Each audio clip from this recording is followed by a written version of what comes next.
Welcome to Third Eye Roll, where ancient wisdom gets decoded, demystified, and occasionally roasted. I'm Dr. Justine Lemos with Scarlet Trillia, here to serve up Vedic insights, spiritual real talk, and a healthy dose of side-eye.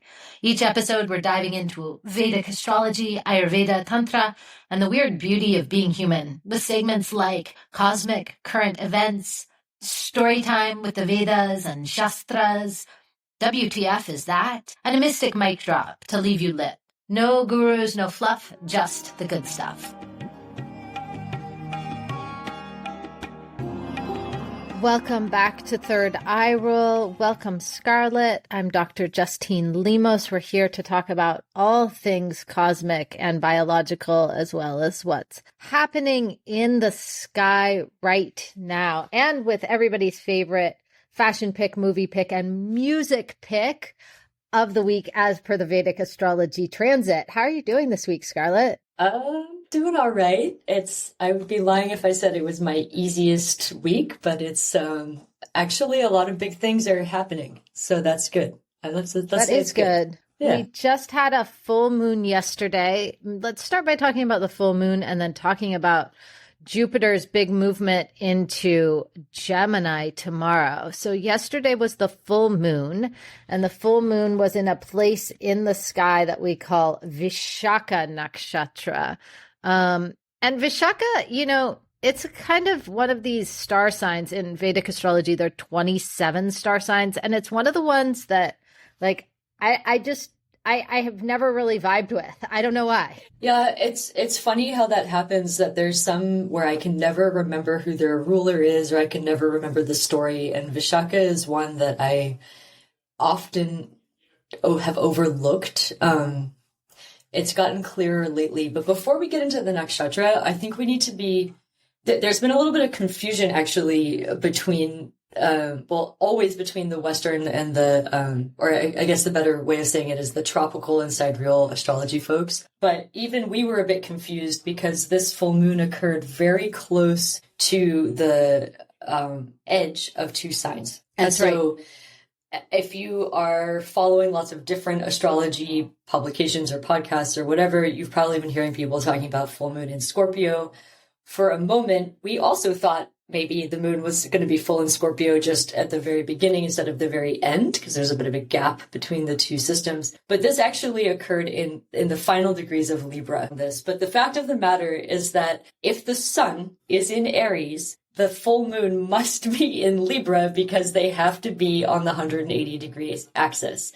And That's so before we get into, I think Google can help you with the difference between sidereal and tropical. Go there and get that information. We're on the sidereal side. Let's stay with that. Am I even pronouncing it right? I'm one of those people who grew up reading more than talking, so Me too. Say a lot of... So I sometimes pronounce things totally wrong. It's very charming of us. It's very charming. It's like, wow, I've said that word inside my head for years without ever knowing what it sounded like, especially when you have parents from different countries and you move around a lot.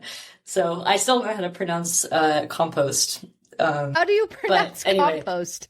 Wait, how do you pronounce compost? I thought it was compost. Compost. It's one of those. It could be both. You sound German when you say it. It's pretty great. Compost. Oh yeah. There's another really good one. Oh my God, I could derail this conversation. I could do a bunch of these also. Oh, I could do a bunch of these. Oh my God. I just made a list of I just came back from Spain and I made a list of all my favorite things that my Spanish speaking friends and relatives say, people who speak Spanish as their first, not second, the things that they say in English that are so endearing, I've never corrected them. Top candidate for this week is, instead of the Spice Girls, Spicy Girls. Oh, the spicy girl. It's so cute. It's so cute. It's so cute. Instead of a dirt road, a dirty road. I'm like, that actually makes more sense. It totally makes more sense, right? Well, I just have one more, which is that. Okay, fine. Bye. Bring it back. No. Go ahead. Yeah, okay. I got two in. Okay, you do. So I always call the rear view mirror in the car the review mirror because it's where you review things. That is They're where you in the review past. things. They're in the back. That's, yeah. I had to ask my housemate here in London this morning if it's called toilet paper or not, because some people call it like toilet roll. Loo paper? It's toilet roll. Loo paper. Oh. Loo paper. Roll. Or Loo roll. toilet roll. Yeah. Toilet paper. But he was like, it's toilet paper. I'm like, are you sure? Now none of us know. No, anyway, we don't know. Okay. So imagine now that we are talking about millennia old traditions. Of course, there's going to be discrepancies. Mm-hmm. So we're bringing it all the way back. Sidereal astrology, if you're listening to this, you need to understand how it is calculated, and Google can help you do that, or another search engine, which is an alternative to Google if you would prefer. So the point of saying all of this is that the sun is in Aries right now. The full moon has to be exactly opposite the sun, so it must have occurred in the final degrees of Libra. Vishakha Nakshatra, and many nakshatras do this, spans Libra to Scorpio. We suspected, perhaps, that the full moon was going to occur in the very final degrees of the nakshatra on the Scorpio side. In fact, it occurred in Libra. So, all of that being said, I'm going to again derail the conversation. I think we need to talk about Aries and Libra and their relationship before we get into the themes of Vishakha, because the sun is exalted for this full moon. That's right. The sun very, in very Aries strong. is it's in a very strong position. Aries is the natural first house. This is all about the self. It is all about the ego. And for some reason, my social media algorithms are going crazy with all of these like tarot reader predictions right now. Not tarot. what I was tarot. Tarot. Is it tarot or tarot or tarot? It's not tarot. It does not rhyme with carrot. I promise you that much. It does not rhyme with carrot. Okay. So all So my like AI generated gurus on the internet who are claiming to whatever. Some of them are probably real, but they've been talking a lot about ego. And so when you see a full moon occurring in Libra, you know the sun, who is the Karaka. Are we getting that pronunciation right? The planetary, planetary indicator of the self, the soul, the ego, at its fullest strength. That's a really significant aspect on a full moon. Libra, being directly across from Aries in the sky, is the representation of relationships other than ourself. Natural seventh house. 1-7 is like the self versus the other. That's and right. So everyone's talking about ego. Oh, your person, they're coming back to you. This is like the readings I keep seeing online. Your person's coming back, but their pride and ego is stopping them from reaching out. That's the sun in Aries. That's the sun in Aries with the moon. That's the sun in Aries with the moon waiting over in Libra, thinking all about relationship. Moon in Libra is very concerned with its relationships, Very concerned with relationships. Very concerned, particularly romantic relationships. But the sun in Aries is like, nah, I'm doing my thing. I'm doing me. Sun in Aries is like Hitler. Has that placement in his chart. Hitler does have that placement in his chart. Which is not to demonize everybody who has sun in Aries. It's just a big ego placement. That's cool. A lot of celebrities have it there where they're like, my thing is the thing that I'm doing. And when it gets out of control, obviously there's other things that can push a sun in Aries to get a little extreme and gets into extremism. But it's like when someone has drunk so much of their own Kool-Aid that they don't see how their mission could be harmful to anybody else or whatever, however you want to interpret that. The sun in Aries doesn't really care about anybody more than it cares about its thing. Moon in Libra is like, where's my man? Where's the love of my life? How am I going to attract him to me? Like, how am I going to balance myself? You know, the key word in Libra is I balance, right? So how am I going to balance what I need and what he needs? How am I going to bend myself to him and all of this? Yeah. And yet, am I cute enough? And, do I like, And yet, sorry, go ahead. And yet, within the signs that we might be familiar with from Western astrology, which are the same. I mean, we have to remember that the Sumerians and the Greeks learned astrology from Vedic civilization. Within the larger signs, we have these 27 fixed star signs, which are likely the older zodiac. And so then we get subdivisions and refinements within these larger signs. So within Libra and moving into Scorpio, we have a star sign called Vishakha Nakshatra. And Vishakha has 3 of its parts in Libra and 1 part over in Scorpio. It's split between the two. And while it's in Libra, it holds the Shakti, the power to achieve many things. That is the Shakti of Vishakha. And it's known as the star of achievement. So within this Libra, moving air, perfectly balanced, like a boat floating, gliding across the water, the keyword I balance, then we have the star of achievement. So because in part, we have to achieve through other people. Nobody can achieve anything completely on their own. That's right. Let me give a little teaching. Gosh, I'm in such a derail everything mood today to be on the podcast. I like it. It's good. Well, okay. And actually to that exact point, if we could just take a little tiny tangent and talk about the benefit of being derailed. So the two of us have studied and taught together for a long time. And we are on what's considered to be like a tantric path, as opposed to like a more sutured path, is how I like to think about it. So if you think about the Yoga Sutra, the word sutra is the word that we connect to our English word suture. Am I pronouncing these right? Yes, you are. I taught this to you, so you're getting it right. Killing the pronunciation. So think about when you need to stitch something up. You don't stitch a little bit and then go off and stitch somewhere else and come back. You stitch a straight line, like you make a little perfect scar, right? So if you have a big open wound, you stitch it up with sutures, and it's like one and then the next and then the next until it's done.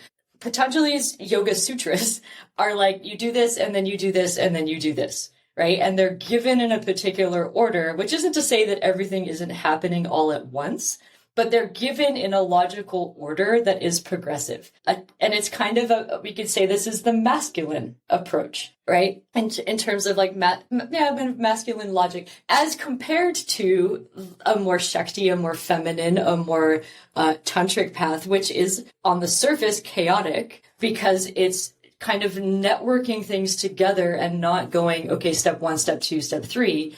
It's like made of tangents.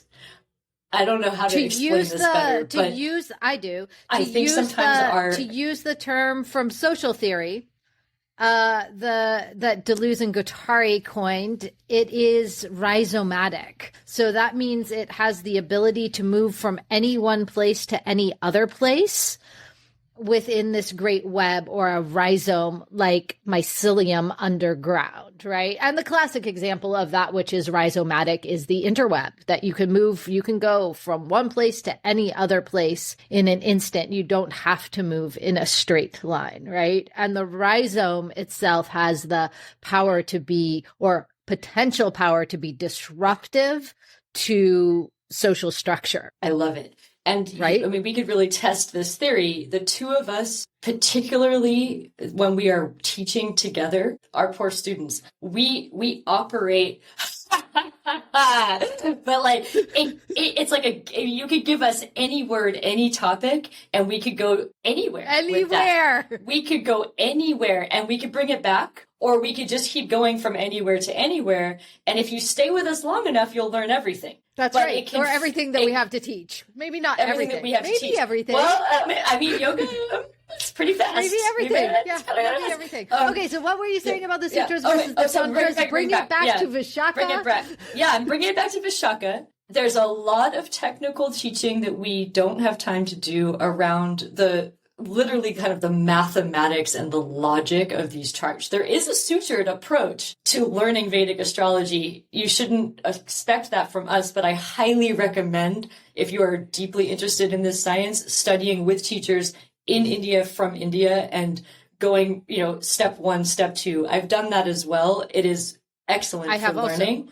We have both done that. That's not the way we teach. It's not the point of this podcast. But what I did want to say, because it felt like this was the moment to introduce this, I was given on that path a beautiful way of understanding the house, the sign, as well as the nakshatra, as well as the planet that's in it. So I just want to kind of break that out for a moment, particularly when we see a nakshatra crossing between two rashis, right? Yes. So in Libra, with the moon in Pada 3, the third of its fourth leg in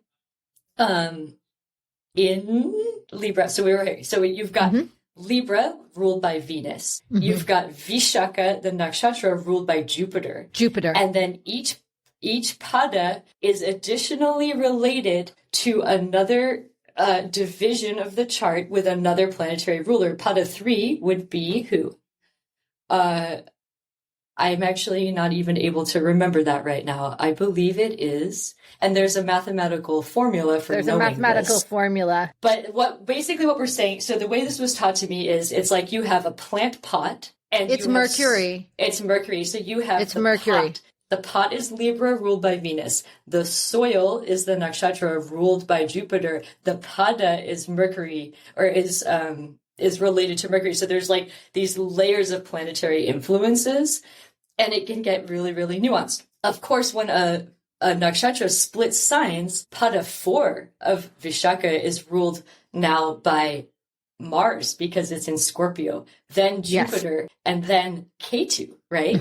If Mercury's pada 3, then Ketu must be pada 4 because they go in orders. Nobody needs to know or remember all of that, but when you see us getting a little bit chaotic in these conversations, I mean, that's just the tip of the iceberg in terms of level of detail. And the other tangent I wanted to bring in at this particular juncture, especially because I was referencing this kind of influx of questionable kind of prophecy type stuff that's been showing up on my social media lately, is the tarot.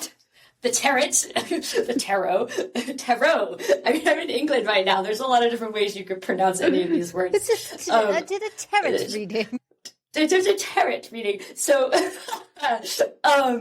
what I would like to say about this is things like tarot, things like what we're talking about in certain religious contexts can be considered demonic, if you want to use a heavy word, distracting, if you want to have more levity about it, from the ultimate realization of God. My interpretation of Vedic astrology is that if you go peeling back layer and layer and layer, eventually it gets to a point where, like, this is so complex that only God can understand it. And I've simply been given a little bit more of a lens, but there's no way that we could ever in a podcast make a definitive statement about a full moon that covers every detail of what could possibly be going on in that moment, because God only knows, because this stuff is really complicated, right? Sure. And I wanted to bring that up because we just gave an example. We're talking about Venus, now we're talking about Jupiter, now we're talking about Mercury, and if you went to the division, and if you went to the minute of the degree, and if you went to your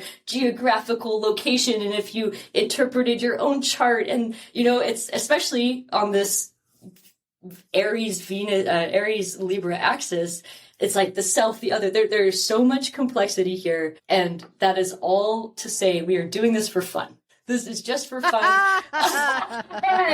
This is just for fun. It's just a language. It's just a way of talking about things that we cannot ever fully know, touch, see, explain, understand in our human form. So you're sounding like Jupiter moving into Gemini a day early, which is the other big transit that we have going on. It's like you are Jupiter moving into Gemini today. I am Jupiter moving into Gemini. Well, and let's talk about it. Jupiter is highly significant in my chart in lots of different ways. And we don't need to break down why, but everybody can know that Scarlett has a lot of Jupiter energy. So when Jupiter makes a change, somebody like me might react strongly to it. There's actually 3 transits happening this week. Jupiter changing signs, this happens once a year. Rahu Ketu changing signs happens every 18 months. And the sun will move from Aries into Taurus, which means our next full moon will be in Scorpio. Not this one, next one. Sun changes every month, not so impressive as every year or every 18 months. However, the sun leaving its house of exaltation only to not return to there for 12 months, in my opinion, is significant too. So 3 big transits coming up. I don't have Rahu moving until May 31st. Yeah. May 30th is when I'm having it move, but I am two currently my software is in Iowa. Yeah, this month. Okay. Let me change my software to not be in Iowa. Oh, and just so everybody knows, you could change like one setting on your Vedic astrology software and it'll change everything in the chart. So don't take this stuff too seriously, please. But let's talk about Jupiter moving into Gemini because it is the big transit this week, and what that portends, what the vibe is. Ooh, it's like, Jupiter is the guru to the devas, but then in Gemini, he teaches in riddles and hyperlinks and side quests like we have been doing this morning. I think we are anticipating Jupiter's movement in our behavior, just the way that we're approaching this. There's a bit of mad professor energy to Jupiter in Gemini. Like it's giving Indiana Jones. It's totally Indiana Jones teaching at the college before he goes off looking for the lost Ark. That is my interpretation. Yeah, I agree with that. Gemini. It's like big ideas, short attention span, deep spiritual craving for meaning, but it's given in memes. Yeah, and lots of chit chat and lots of. Well, okay. Are we going to talk? We probably don't really want to get into Ayurveda, but Gemini. No, we do. We absolutely want to get into Ayurveda. Okay. That's what we promised, is Vedic astrology, Ayurveda, yoga, all the things. We get to talk about everything we know at once. We can talk about anything we want because it's our podcast. And anything is everything. So correct. Everything is everything. Gemini, Vata dosha, air and ether. Jupiter, Pitta, Kapha planet, or Kapha Pitta. So what we're basically seeing here is all of the elements, all of the doshas working together at once, kind of a lovely thing.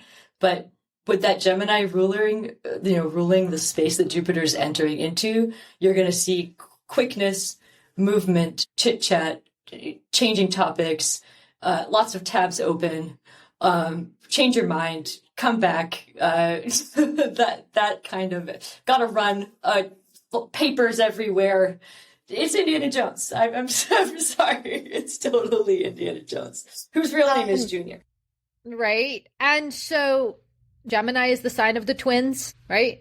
Dual twins, Maituna, the pair, the union. Jupiter is the planet of truth. And so together there's this truth in duality. And it's like a zigzag, spiral, tangent, thought storm energy rather than just a straight arrow, which is Jupiter in its own sign, Sagittarius. It's a bit of carnival energy.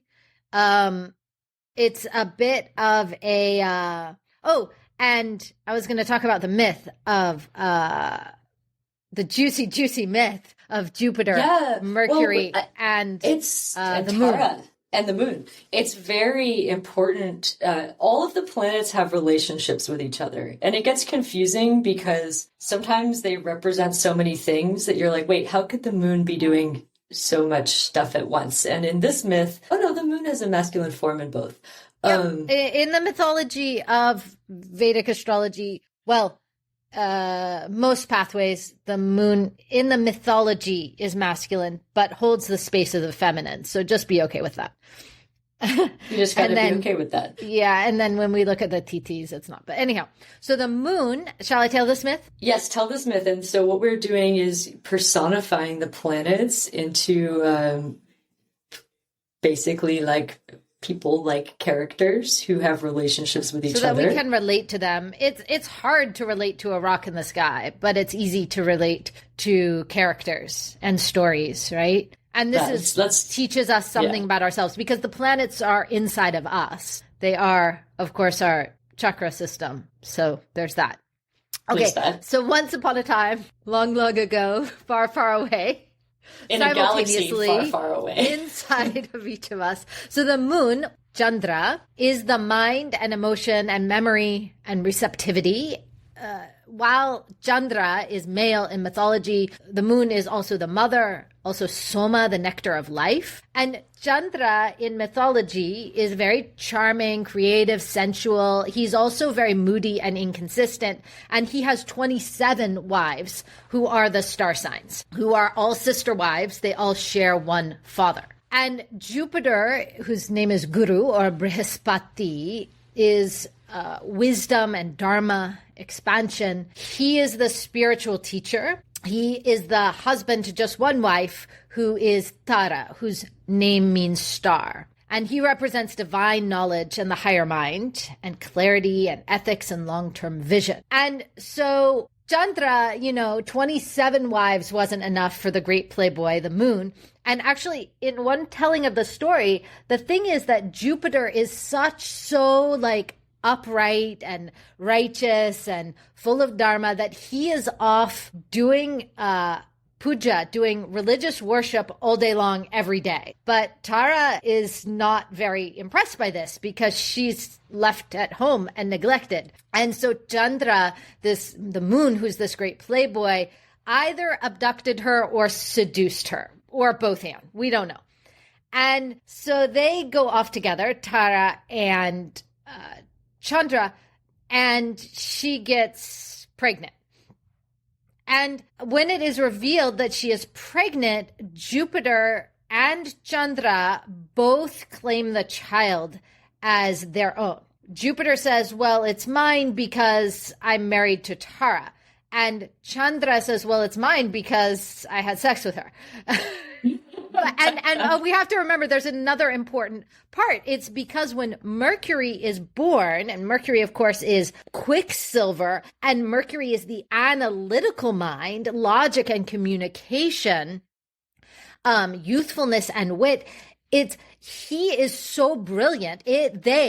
Mercury is a they, them pronoun, so brilliant that everyone wants to claim this child because they're like, oh, this is a brilliant, beautiful child. So it makes sense that both Jupiter and Chandra want to place a stake on having this child. And so they're having a big fight, Jupiter and Chandra, over paternity. They don't really care much that Tara went and did her own thing, I guess.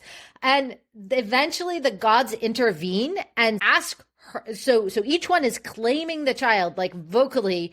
And the gods do this wonderful thing. They go and ask Tara. They go and ask the woman. They're like, so you tell us who the father is. And she boldly declares that the moon is the father. But the Mercury is so brilliant, of such brilliant intellect, that he's still accepted by Jupiter despite not being Jupiter's child.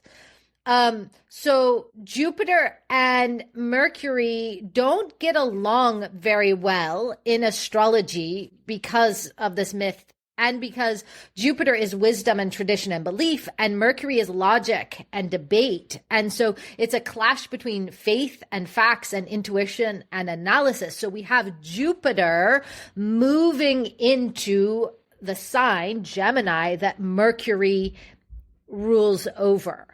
And Mercury always holds this paradox, born of emotion of the moon from Tara, which is the star or intellect, and then challenged by Jupiter, which is spiritual law. So Mercury is this bridge between the rational and the emotional, the secular and the sacred. And we have Jupiter moving into Mercury's house. We've got Jupiter moving out of Venus's house into Mercury's house. And it's a bit, it's like power clashing is the kind of fashion that I got, if we want to talk about fashion for this. Mm-hmm. Yeah. And we were going to, I got to throw in another tangent before I get into my Jupiter in Gemini fashion movie and literary picks. This just occurred to me. So I live with a housemate in London, and he has his son on joint custody, so the son's not always there. He was just with us over the weekend, and this is a 3 or 4 year old boy, and he started calling me the Scarlet Witch, and the Scarlet Witch is an X-Men character and a part of the Avengers. And I forget that she exists. She's been around since I think early comics, like 40s, 50s, 60s. I can't remember when she first appeared. But she is a twin, and her twin brother is Quicksilver. Oh, yeah. Awesome. So, and you will often see it, the more you align yourself with these practices, the more you will begin to see that everything is everything. So here we are podcasting about twins and Gemini and Mercury and Quicksilver. It's like, these are all words that I've heard spoken in casual conversation over the last couple of days. And it's often that way. For example, full moon in Vishakha, if you found yourself in any sort of threshold, archway, that's right. Those are symbols of that sign. Forked branches. Crossroads, even. Portal energy. Yeah. So maybe even possibly finding out about a pregnancy could have popped up, or more children energy, and that's Venus and Jupiter working together, et cetera, et cetera. Anyway, so Scarlet Witch, I guess I have to claim that now. Quicksilver is my twin. But let's... Wait, can I be Quicksilver? I have all the Mercury. I have all the Mercury nakshatras. Ooh, okay. All right. So we're going to be X-Men twins. I love that. I think in one telling of this version of myth, because comic characters kind of become mythological too. In some tellings they are. Of the Scarlet Witch. They are. They are, absolutely. They are absolutely archetypes as demonstrated. And I believe that these twins are, in some tellings of the story, children of Magneto. I don't know. What is that? Tell me. Magneto? Oh, he's an X-Men character. You'll have to look This it up. is lore that I know not of. Because I have very low... I know not of this lore. I have very low popular... I grew up with that. I am a very rare person because I grew up without any TV. I am child of hippies. Zero TV. So I kind of missed the whole, like often popular culture references just slide right by me. I just don't... Well, I have two parents from two different countries, no TV in the house, no radio, no video games. So I was just only child. Yep. Just reading books. Put that record on the turntable. just reading books and mispronouncing words since the 1980s here. I had one toy. It was a wooden truck made out of a trunk of redwood block. I love that truck. I still have that truck, indestructible, except for by fire. Oh my God. When we first got our house in Mendocino in the woods, there was this old battered swing set with no swings on it. So just like So we tore out a water heater that we didn't need. And before it went to the dump, we put it under the swing set structure. And I just held onto the top and rolled the water heater with my feet back and forth. I mean, kids these days have no idea. And I used to dumpster dive for remnants of carpet so that we could put them in our forts in the woods. Pretty much. And then we'd come back and they'd be all soggy from the rain. And we'd be like, oh, how did that happen? Oh, man. Anyway, people getting to know us. Jupiter is in Gemini, and it's a party. Fashion picks, literary picks, movie picks, and then we got to go. So for Jupiter in Gemini. Yes. So check this out. Jupiter enters the sign and spends about a year there. There's 12 signs, so every 12 years it goes back to where it once was. I went back in time a little bit. We're products of the 90s, so we tend to get caught up in 90s culture references, but I took us back to the mid-1960s with this one. Wait, I have to side rail here. We don't call it the 90s anymore. We call it the late 1900s. That's what my child said. Isn't that great? The late 1900s. So good. It's the late 1900s. Oh my God. It's true. It's true. We grew up in the late 1900s. We did. And we love late 1900s culture. Mm-hmm. Well, and what's wild is that 1995 was 30 years ago, and 30 years before that was 1965. I know. Which I mean, the colors and patterns for Jupiter in Gemini, it's like mod fashion. I got that scarf from Splendiferous in Fort Bragg. Shameless plug. Go in and buy stuff at Monica's lovely shop at Splendiferous in Fort Bragg. I got this wonderful silk mod scarf that's like big, bold, orange, yellow patterns. Of course, Jupiter's color is like yellow saffron.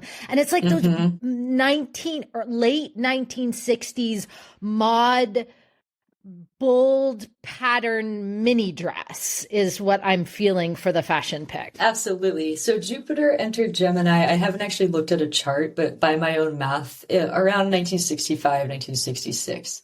It depends on retrograde cycles. We can look it up. Pick a date in the mid 1960s. And so fashion speaking, mod, that kind of, this is the moment, right?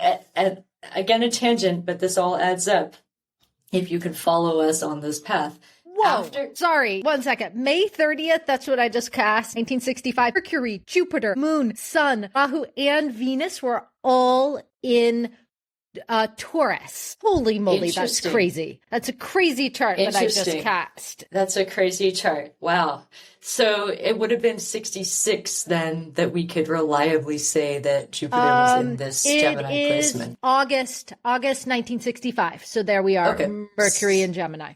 And everybody moves out of that stellium, but it's really odd. That's a big stellium. Yeah. Well, I cast the chart for today in 1965, and everybody was hanging out there. So really interesting. I'd like to look more at what was happening on that day in time. But by August 1965, Jupiter was moving into Gemini. So we're in a recall of that energy right now. That's right. And just so that people kind of understand this progression of things, Jupiter is in Gemini, right?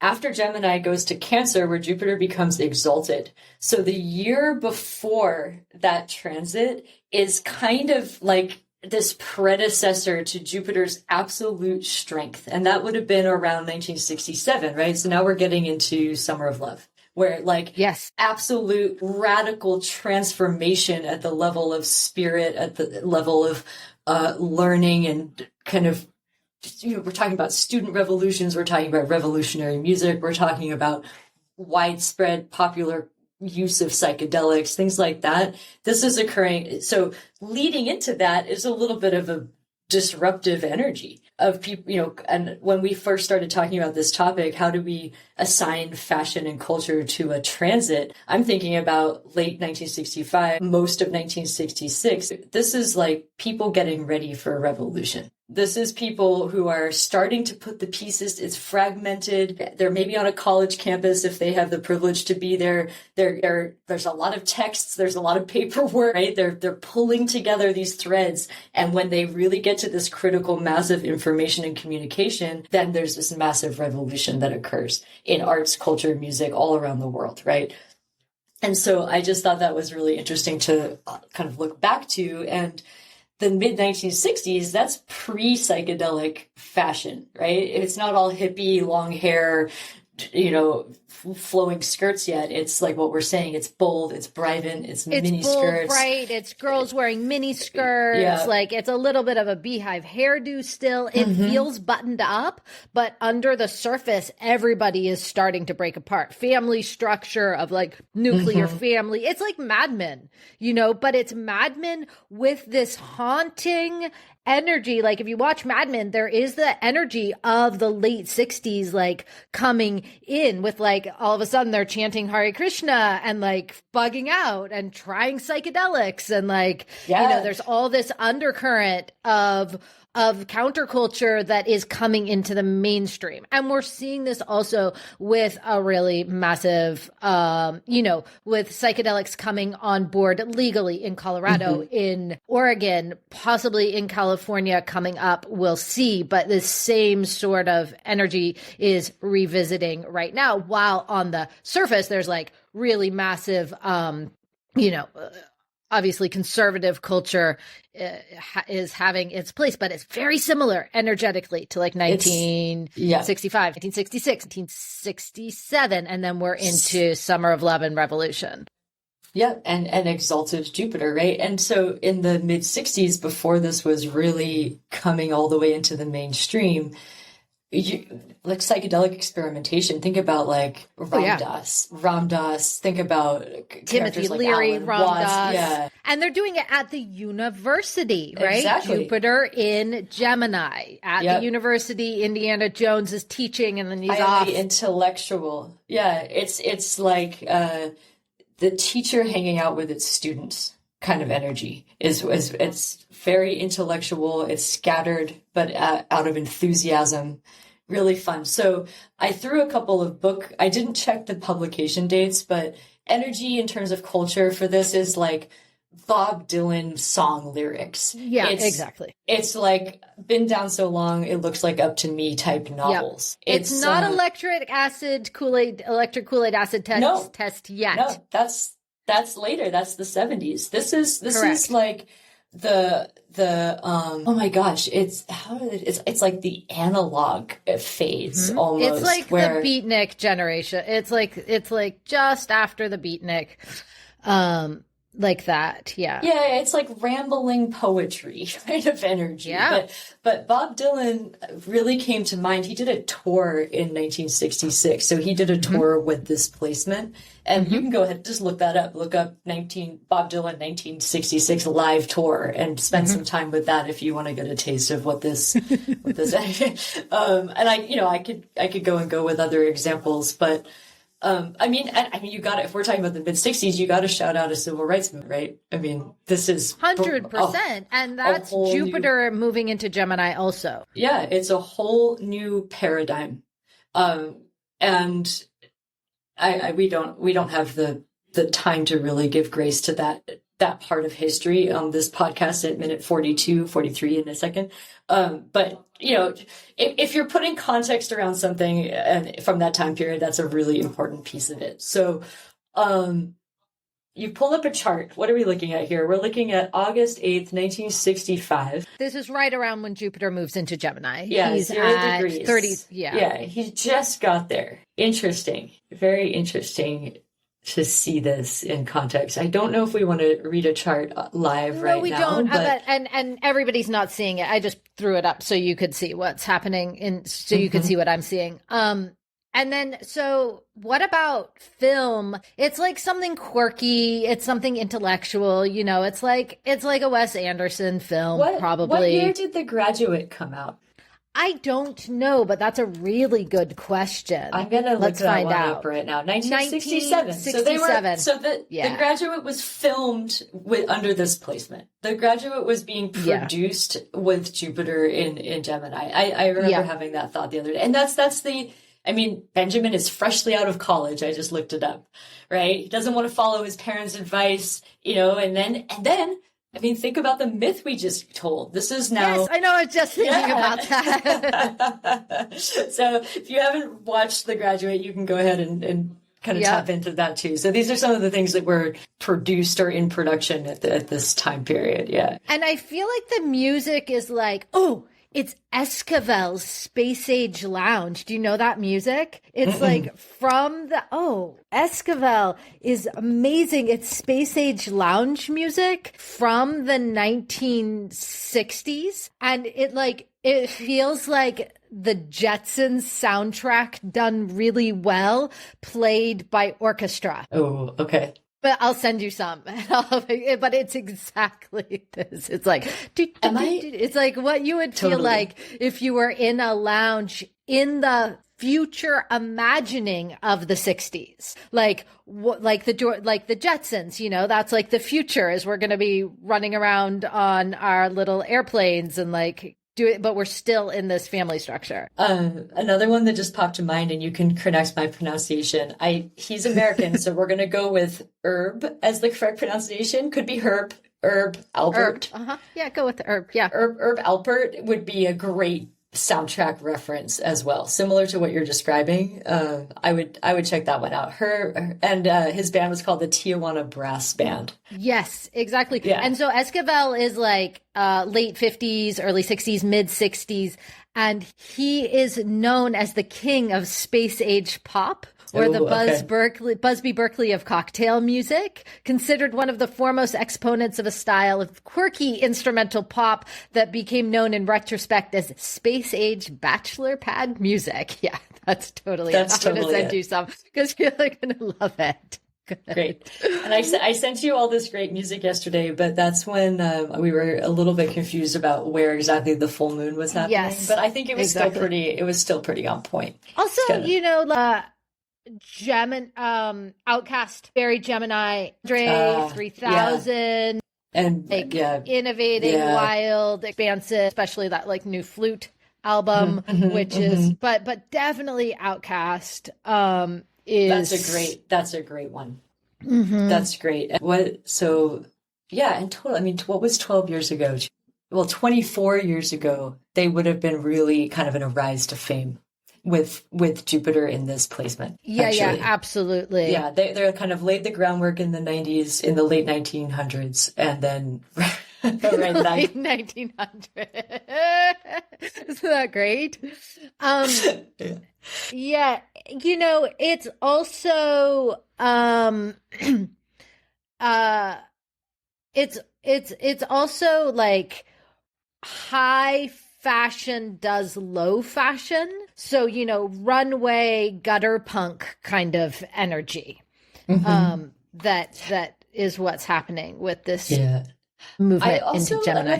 Another read before I did any research or really thought about dates or anything. Another read I got on this placement was like secondhand or hand-me-down fashion, where it's kind of things. Jupiter doesn't really care about brand names or whether things are new or not. That's more of a Venus concern. Mercury is highly eclectic. So this is almost like a family member getting together all these odds and ends from all these people and being like, here, take your pick. And all the kids, the twins, I guess, end up with these kind of fantastic hodgepodges of fashion.